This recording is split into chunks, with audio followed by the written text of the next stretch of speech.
Check this harvest out. This, sweet friends, is gold. It's gold from the earth. It's plant gold. Imagine digging through the earth in hunter-gatherer days and accidentally coming across a shocking amount of colour like that in the earth. It would grab your attention. You'd say, this is touched by the gods. This has medicine power. This is remarkable. This is beautiful. And it smells interesting. It tastes interesting. And then imagine you ate some of it and you felt wonderfully better in a 1,000 different ways, right? Turmeric. And so its name says a little bit of this. Its name comes from turmeric, from terra meritus. Meritus, earth. Terra is earth, and meritus. Meritus, earth. And so that's why I say gold. It's a lot easier. And in fact, it is one of the central formulas I use is built around turmeric. In fact, two of them are. One of them is called Wise Man's Gold, and it has frankincense, myrrh, and vegetable gold, or turmeric, inside it, right? And that is a formula that I use in so many different ways, so very many different ways. I might circle back to that later on. So, what does turmeric do? Everyone knows something about turmeric, right? Inflammation or something like this. Let's just read from a standard Western herbal text about what turmeric does, okay? Turmeric is anti-inflammatory, digestive, antioxidant, tonic, aromatic, carminative, stimulative, antiseptic, alterative, antibacterial, antifungal, analgesic, astringent, cholagogue, and antimutagenic. Okay, good. Well, that's the end of this lecture. Now you know about turmeric. You don't know about turmeric after a list like that, do you? It's confusing, and that's a short list. That list could have been 3 times as long, right? If the actual conditions were listed on it, it'd be huge. Turmeric does so many things, and a list like that doesn't teach you what it does, and you can't remember it. Herbalists don't remember it, right? So what I'm going to do is I'm going to try to teach you the dynamic principles underpinning turmeric. I'm going to draw upon traditional Chinese medicine and Ayurvedic medicine, both of which have used this medicine for a long time. And I'm going to outline these 3 broad principles for you so that you can better approach the million ways in which this herb can be used. Okay, so let's start with, first off, I want just to have a little nod to its family. It's a part of the Zinziberaceae family, right? That means a range of plants, but particularly ginger, turmeric, and galangal, right? Galangal, the spice of life, according to Hildegard von Bingen. And so it's a big family, and those rhizomes are all big herbs. Ginger, right? It does a lot of different things, and it helps you know, oh yeah, that's the family. It's from the ginger family. That gives you a little bit of a clue straight away. As soon as you remember that it's from the ginger family, it leads you in a particular direction, right? It's not from the chamomile family. It's from the ginger family. It's a healthy start. So the next part is, how does it taste? Oh, no. The first one we do is not how does it taste, is what color is it? It's yellow. It's yellow. It's a yellow herb. It provides the medicine of yellowness. And the yellow is not incidental, it's not a secondary epiphenomena, it is reflective of its medicine power. It's reflective of its chemistry, right? You cannot separate the yellowness in turmeric any more than you can separate the yellowness out of any of our berberine herbs. Berberine is yellowness expressed in phytochemistry. And the same here. So yellow is a part of its medicine. It's a yellow herb. And what does yellow do? Well, yellow is like lemon, and that has a cleaning action, right? A cleansing antimicrobial action. You clean your toilets with yellow, with limonene, right? Yellow flavored everything. So it's yellow like that. It is yellow like sunshine, or orange like sunshine. There's a warming quality to that, right? In herbal medicine, there's a bunch of yellow flowers like dandelion flowers and yellow herbs like barberry that have clear actions upon the liver. And when the liver isn't doing so well, your eyes turn yellow and your skin turns yellow, right? And so yellowness also points us towards the liver. So its color is really significant. There's a life-enhancing quality to yellowness, right? Like sunshine, but there's also an antimicrobial quality to yellowness, right? So we see that in its color. So that's important. The color is important. You can't understand turmeric without understanding its turmeric color. Next one is flavor. How does it taste? So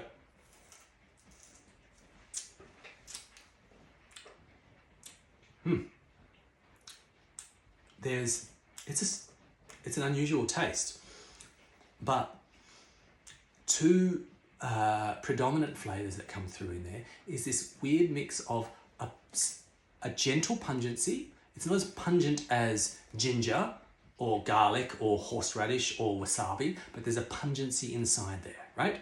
And so I was like, oh, this is a pungent herb. But that pungency is also combined with bitterness. And there's a slight bitterness in there. Pretty gentle. Again, gentle compared to bitter herbs like wormwood, right? So pungent and bitter are the qualities inside there. And again, as with the colour, the flavour is not a side matter.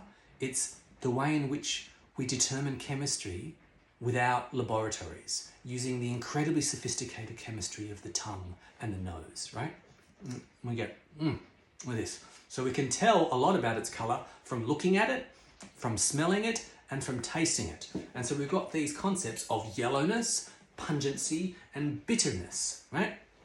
And out of this, we're going to be able to understand and predict or explain retrospectively all of these actions that we see in herbal materia medicus. So let's start with the pungency. Pungency is that spicy wasabi, horseradish, ginger kind of flavor, right? So pungency has, wherever you find pungent herbs, it has a mucus thinning, cleansing action to it. It increases digestion, it increases activity in general, and it increases Agni, the digestive fire, right? All of the metabolic fires, the fires of alchemy, are stoked by pungent herbs, so that the processes of transmuting food into flesh, which is absolute alchemy, is enhanced, right? And also the metabolic fires, which detoxify and build and excrete things for us. Pungency assists all of that. So we've got this increase in digestion and metabolism, and a decrease in phlegm wherever it may be. Phlegm in the stool, phlegm in the urogenital tract, phlegm in the lungs, phlegm in the nose, right? So there's a pungency there. Very, very clear, and that's a part of its family heritage. But there's also some bitterness there, right? A bitterness that is generally not found in gingers. There's a lot more pungency, and there's less bitterness. But it's still a mild bitterness. And the bitterness is that these particular alkaloids that often taste bitter, and bitterness in the West reminds us of the liver, right? And so bitter tonics are used to increase digestion in small doses and to cleanse the liver in all of these ways.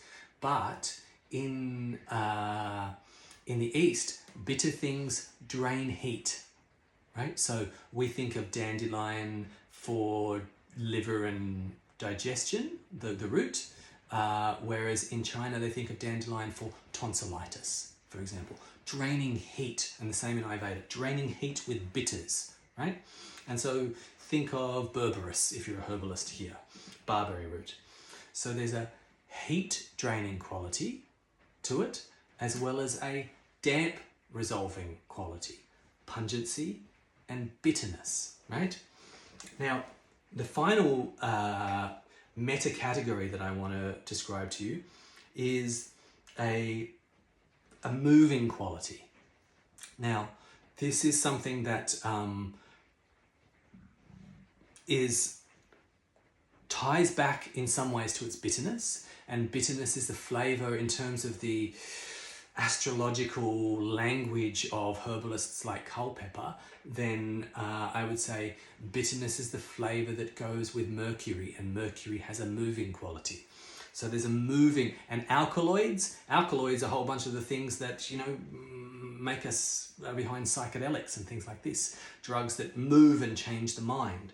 But here, the moving quality of turmeric is one that moves the circulation of blood in particular, right? It gets the blood moving. Yes, it will get the bile moving, and yes, it'll get the stool moving, but it also gets the blood moving. So with these three categories in mind, let's go through some of the different traditional uses of turmeric and see how explanatory they are with this model in mind, right? I mean, we could go back to that other list that I read out for you before and look at things like anti-inflammatory and digestive and tonic aromatic and be like, oh yes, that makes sense now. But let's look at the Ayurvedic list instead. So, first quality is the scraping quality, which is that pungency that dissolves and thins mucus, right? The second one, dipana, enkindles the digestive fire, again with that pungency, like ginger, right? Gets the digestive juices going. Pramhaya, useful in diabetes. Bitter things we prescribe for the pancreas, not just for the liver, for diabetes. Most of, but not all, of our diabetic herbs have a bitter component to them, bitter alkaloids. Blood purifier. Now this comes back to its bitterness, if we're going to use this. So bitter things detoxify in small doses, like wormwood, all of our bitter detoxicant herbs. And they, by assisting the liver in its process of detoxification, then it results in a net process of cooling and cleansing the blood. So by cleansing the liver through its bitterness, rather than warming the intestines through its pungency, through cleansing the liver with its bitterness, then the blood is purified, right? It promotes menstruation. Well, it has this moving quality that I told you about. And so that is, we can think about that in a range of ways, but here we can think about it with the pungency, perhaps. But the moving quality, we see that the way in which turmeric affects the liver, it produces a 200% increase in the movement of bile. And so if your bile isn't flowing very well and you get constipated and you get nauseous of fatty foods, then this will move the bile and then it'll move your stool. But also through warming, through that fire and that pungency that warms down here, it also moves the menstrual blood, right? In fact, it moves blood in general through pungency. Chili is a pungent as well, right? So cayenne moves the blood, turmeric moves the blood. We might come back to that one. Destroys poisons. That's a broad category, but that's a family thing because ginger is very famous for using as an antidote herb to make poisonous herbs less poisonous or to deal with poisonous stings and bites and things like that. Worm destroying. So parasites. It has all of those antimicrobial properties against yeasts, bacteria, viruses, and parasites. And we can think of that in that yellowness, right? In the sunshine. All of those things thrive in a dark little corner of the compost pile of your intestines. And when the light comes inside there and the fresh air, then those things decline, right? That's how we could think about that. A complexion enhancer, that's the detoxicant qualities that we spoke about. Analgesic and healing broken bones. So the analgesic, this is this anti-inflammatory and analgesic effects that you read about commonly. People are using it for sore knees and for sore joints, and it's been used for injuries a lot in China and in Ayurveda. So it does that through this quality of its moving quality. So in Ayurveda, one of the subcategories of its use, of its dynamic, is that it moves prana through the nadis.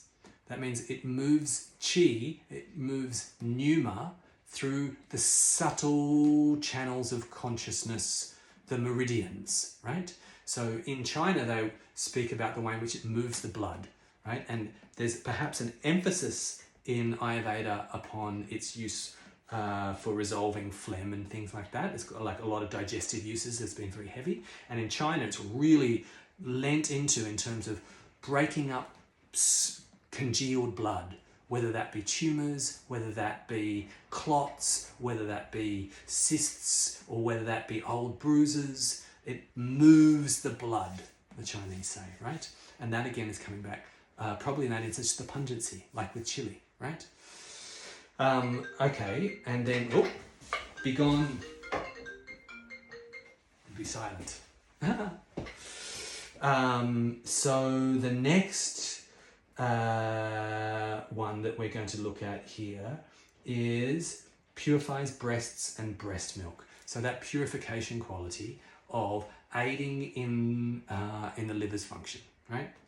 So we've got all of those, and in gynecologically, we can see that it's used for fibroids, cysts, endometriosis, a whole bunch of different things. Breast cancer, it's used for, I think, most forms of cancer. And inside here, we can see that through blood breaking up qualities, moving and breaking up the blood, or we can also see it in terms of detoxification pathways through that bitterness and aiding in the detox, cleansing the blood, a bit like other famous anti-cancer medicines like phytolacca, poke root, which is an alterative. So it has these alterative qualities there that help cleanse the blood, right? And so between blood moving and blood cleansing, then a large number of anti-cancer medicines are explained traditionally. Blood moving and blood cleansing explains a large number of the anti-cancer medicines and how our ancestors arrived at them. So I guess the final thing to speak about is the perennial question of activating turmeric. You will have encountered a whole range of products saying, increased absorption, activated turmeric here, all this sort of stuff. And people get quite specific and quite focused on activating turmeric.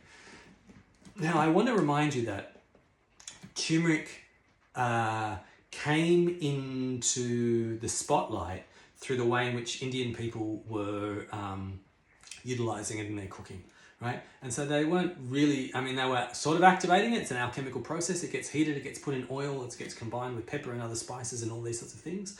But they're also just consuming it, right? So I would de-emphasize a little bit the way in which people are very concerned. I can't have it unactivated. I couldn't have unactivated turmeric. It's like, no.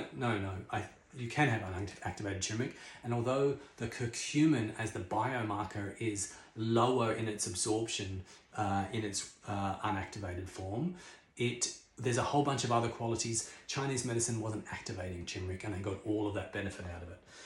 On top of it, the most popular way for people to activate turmeric is by combining it with pepper, 5% black pepper, because of the piperine inside that. But the problem with that is that piperine enhances the bioavailability of turmeric by suppressing a liver enzyme called P450. And we really don't want that liver enzyme suppressed. The vast majority of people don't want that liver enzyme suppressed. So in terms of when higher amounts are really needed, like potentially some forms of cancer, then I would say just hopefully you can go in that with that constitution with higher doses. And higher doses mean 10, 15, possibly even 20 grams. That's 2, 3, or 4 teaspoons in a single day, spread out across the day, right? And my preferred method of activating turmeric is outside of the heat method of things cooking them in oil and combining with oil that's done in cooking like this. Turns out that fresh turmeric contains volatile essential oils, terpenes and such things like this, that enhance its bioavailability of curcumin, right? And so that means use the fresh plant and you don't need to activate it, right? So if you can get this where you are, then that's fantastic. If you can't get this where you are, then, or you don't get it so easily, then you can, when you can get it, you can prepare a juice and keep that frozen and add it to your turmeric in little doses, or just preserve it as in a suckus in alcohol and add that to your fresh turmeric. Or that formula that I mentioned, Wise Man's Gold, I'm going to take all of this now and juice it, and then I'm going to take that juice and combine it with alcohol so it's preserved, and then I'm going to take that suckus of turmeric and combine it with a dual extraction of frankincense and myrrh, right? Which also have blood moving and chi moving qualities, right? And so that's why I put those three together there. Not just because of the cool name, although that's a part of it, you know, Wise Man's Gold, the three things that Jesus got, but because frankincense moves chi, myrrh moves blood, turmeric moves blood and chi, and the combination of those means that we have an incredible formula for moving and breaking up stasis in all these different ways. And it acts as a natural activator when you add that turmeric juice in the suckus of that formula back into a little bit of dried powder. And so you can make something like that yourself, right? You can make a suckus just by juicing it and combining it in alcohol, as long as the alcohol content at the end is above 25 or 30%. Those are just some of the many wondrous qualities of turmeric.